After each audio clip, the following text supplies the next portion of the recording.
Is it easier to play an evil character rather than a good one, such as Duke de Richelieu in The Devil Rides Out? No, I think that to play a good character is considerably more difficult. I think to explain that, to play a bad character is considerably more enjoyable as a rule, both for me and also hopefully for the audience, because they usually have better characterizations to play with. That is to say, the parts are usually better written, and one can create perhaps more of an impact with a bad character, an evil character, a wicked character. But you always must remember this, that at the same time you're taking the audience a bit into your confidence, and although you're not speaking directly to them, you are in effect saying, look, this can't happen, don't worry, or this can happen, so be careful, don't try and do it yourself. There is always a certain sympathy for the bad person, because they almost invariably lose, and they usually have certain rather entertaining and appealing qualities to them. Also, they're the ones that the public, the audience, usually remember, rather than the good people. You see, to play a good person without being goody-goody, and without being somewhat overbearingly, perhaps self-satisfied and smug, is very difficult. To play a bad person and make it believable is also difficult, but you've got more to play with, if you follow me. To make the unbelievable believable is the most difficult thing of all, of course. So if you're taking somebody who is inherently bad, and it's impossible, to make the audience believe that is a great challenge. But to make the character of a good person more interesting is a greater challenge, I think. Do you regard black magic as being purely fictitious, or is there some truth in it? Some truth. 100% truth. There is nothing fictitious about black magic, in any way whatever. It is a fact. It is a fact which has existed for several thousand years. I mean, when we talk about black magic, we are talking about Satanism, necromancy, alchemy, witchcraft, the worship of Satan, the worship of dark forces, whether it's voodoo, juju, whether it's something practiced in the Western world or the Eastern world, whether it's easily defined or not easily defined, the order of the left-hand path, the following of this, the following of that. It is basically the worship of the force of evil as embodied by Satan, Lucifer, the princes of darkness and their legions and so on, in a very simple sense. Of course, it goes much more deeply than that. It is a fact. It is a desperately dangerous fact. It does exist. It exists around us today. Satanic ceremonies will be happening in Britain tonight, very definitely. Ask any priest, ask any member of the forces of law and order, and they will tell you that Satanism as such, it's there, and it has been for thousands of years. Man has worshipped the devil longer than he has worshipped perhaps an established religious figure. Do you think you're in any danger in mimicking it in front of a camera? No, that's an interesting question, because I must admit that it did enter our minds when we were performing some of these ceremonies. You see, I am playing, as I told you, a priest. The various ceremonies that are carried out by the priest, in this case myself, and the members of his group or coven, are blasphemous ceremonies, totally blasphemous and totally profane. They have to be. That is to say, they must be profane and blasphemous to be effective. This is part of the ritual and part of the belief of these people, that in order to make any kind of ceremony totally effective, it must be the exact diametrical opposite of the real ceremony. That is to say, if you make the sign of the cross, you do it like that, upside down. If you are going to carry out a satanic ceremony, whether it's a baptism or a particular group of people doing something like trying to raise an elemental or trying to create the perfect situation for an evil spirit or trying to produce evil vibrations and so on, they plug in, so to speak, the force of evil like plugging in on a switchboard with a telephone. In order for this to be effective, it must be carried out, as I've already said, by a consecrated person, i.e. a priest, and it must also be carried out on consecrated ground. Now, in this film, I, as a priest, am carrying out these ceremonies, like baptism, in the name of the Dark Lord, in a real church. Now, obviously, I'm an actor. At least I hope people think I am. And I am therefore an actor playing a part. So are the other people in front of the camera who are taking part in the ceremony with me. We are all acting. I asked the parents of the baby, the real baby that I baptized in this real church in a blasphemous way, if they objected, if it worried them, this 5-week-old baby. And the parents, who are very young, said, no, it doesn't worry us. We are Catholics. Our child will be baptized by a Catholic priest. We will tell him about this, but it doesn't worry us. And the father gave the most sensible reason for this. He said, it's only a film. And if you can think of it in that way, fine. I have a rather vivid imagination, and some of the people who were working with me in this sequence were also discussing this, and we felt a little uneasy. You know, you are saying terrible things, and you are saying it on consecrated ground. But then the other side of you takes over, the logical side, and says, look, we're only actors doing this, you know. We're not doing it for real. We were sort of looking at the roof to see if there was any sign of it falling in on top of us, but nothing happened. I think we were far more worried about dropping the baby, to be quite honest. While we're on that subject, it might be interesting to say, amusing to mention, that the baby certainly got its own back on me. When it came to the actual baptism of the child, I have already told you that the parents didn't object, because I was making the sign of the cross on the child's forehead in supposedly blood, upside down, and baptizing the child into the service of the Dark Lord. And the child, obviously, was getting a bit bored and a bit cold, and didn't like being taken away from his parents and held in my arms and then held in somebody else's arms. And it was making a lot of noise. And I started to speak very quietly, and there was complete and total silence, which impressed everybody. And I myself thought, well, you know, it's listening. It was staring at me, rigid concentration. And I suddenly realized why there was this total silence and this rigid concentration. The child was retaliating in the way in which it knew best, all over me, and all over the lady who was holding the child. Well, all I can say is it speaks volumes for our self-control that none of us broke out, because, of course, it was extremely funny. Why has there been a resurgence of interest in the subject?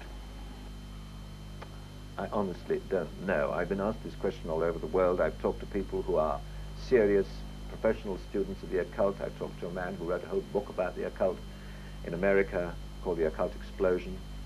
I think it's a form of escapism.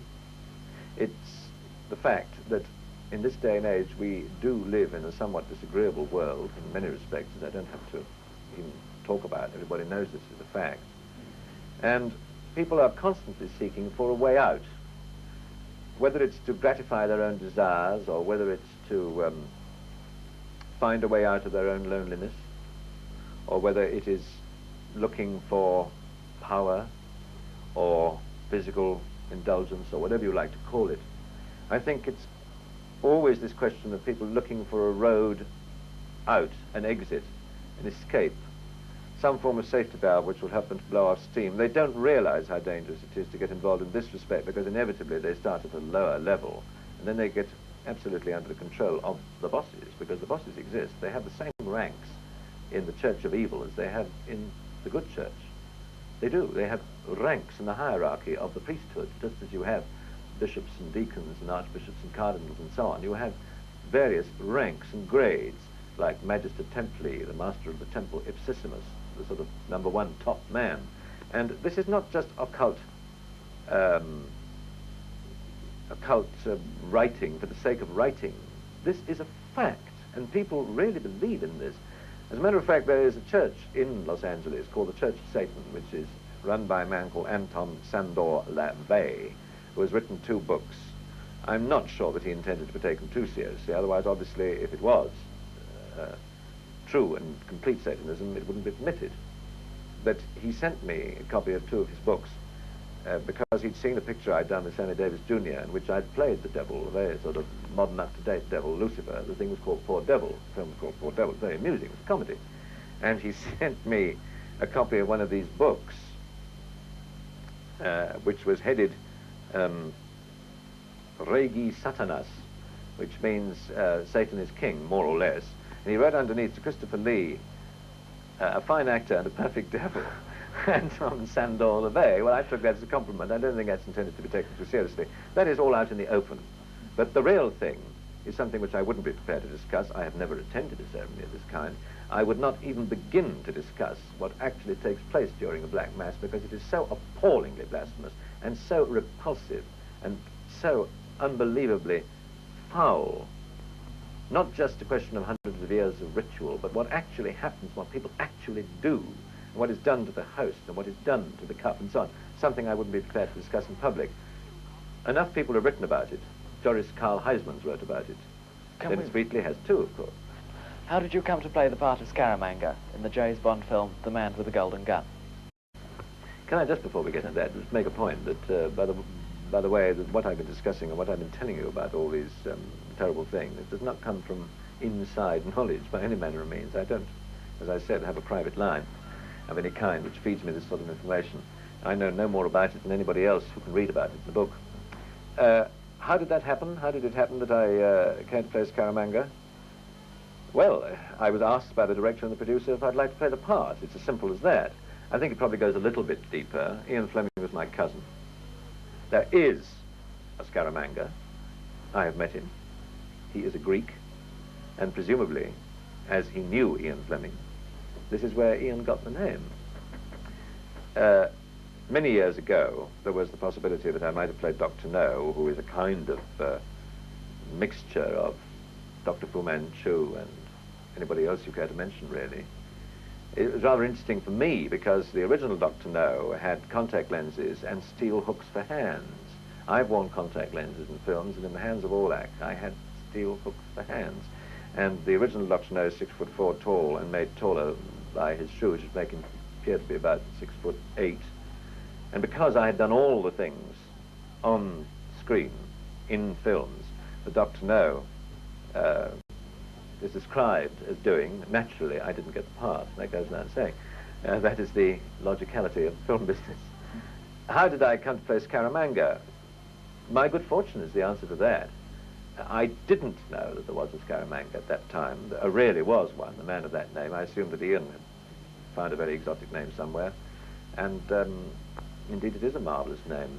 The business of having an extra mammary gland, as I think it's described in the film, or as it was described the other day as triple nipple, is in fact not as rare as you might think, because I asked my own doctor about that, and I said, you know, where should this nipple be? And he said, it must be under or over one of your own. And apparently it's not by any means as uncommon as you might think. Some people have quite a few, but it always follows the milk line of the female, like in the animal, you see, from north to south, so to speak, not from east to west. And in the film, of course, Roger wears his in the middle, which right away gives away the fact that it can't be real.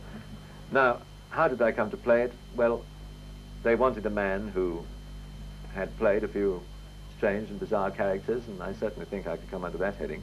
They wanted a man who presumably was known enough to the international cinema-going public all over the world that if they said that he was going to play the part, it might help to get people into the cinema. At least that's my hope. And they wanted a man who fitted the description of the part in the picture. And I was the one who was chosen. The fact that I happened to have been a distant cousin of Ian Fleming did in fact have nothing to do with it, because Ian's been dead for some years now. And he never lived, alas, to see me play a part that he had written, although he many times did say to me, I can't understand why you don't play in one of the Bond pictures. One of the other bizarre roles you played was Dracula. Do you ever regret playing that? Oh, no, of course I don't, because playing that part made me an actor known all over the world. The only thing that I do regret is that I played it, in my opinion, at least 3 or 4 times too often. But I'm a working actor, and it is my job, as well as my vocation, to work, to act, and to be seen to be acting. Therefore, if you're offered a good role, which you perhaps to a certain extent made your own in contemporary terms, because lots of other actors have played it, I think you can't keep on saying no, no, no, because if you keep on saying no when you're offered a part in the film, either people aren't going to continue to offer you anything at all, or the public is going to forget you because you don't appear in movies. This was one of those strange coincidences that one can't quite explain, cometh the hour, cometh the man kind of thing. And I just happened to be around at the time when this part was cast, and I happened to play it with the result that you know. It was a stepping stone in my career. It was nothing more than that, nothing less. It was a phase of my career. It was one of the parts that I have played, and that is the way I look at it, although it was a very great assistance to me at the time. And that started approximately 18 years ago, you know. And that may surprise people. And it stopped very nearly 4 years ago, and I will never play that part again. It's highly unlikely. All the films that you have acted in, which is your favourite? As a film or as a part? As a part. The best part I've ever had, undoubtedly, was Lord Summerisle in The Wicker Man, which was written by Anthony Schaffer, who wrote Sleuth, which has not received the attention or the recognition that it deserves as a film, which was also about the occult and about the powers of darkness in a totally different way, based on fertility rites and all that sort of thing, which again still happens today and is set in a modern setting. That was the best part I've ever had No actor can complain if his opening sequence consists of 17 pages of dialogue, which I did in fact, devoted entirely, I may say, to himself, which I did in fact do with poor Edward Woodward, but fortunately for the peace of mind of the audience, and mine too, that was cut to the essential minimum. That was the best part I've ever had.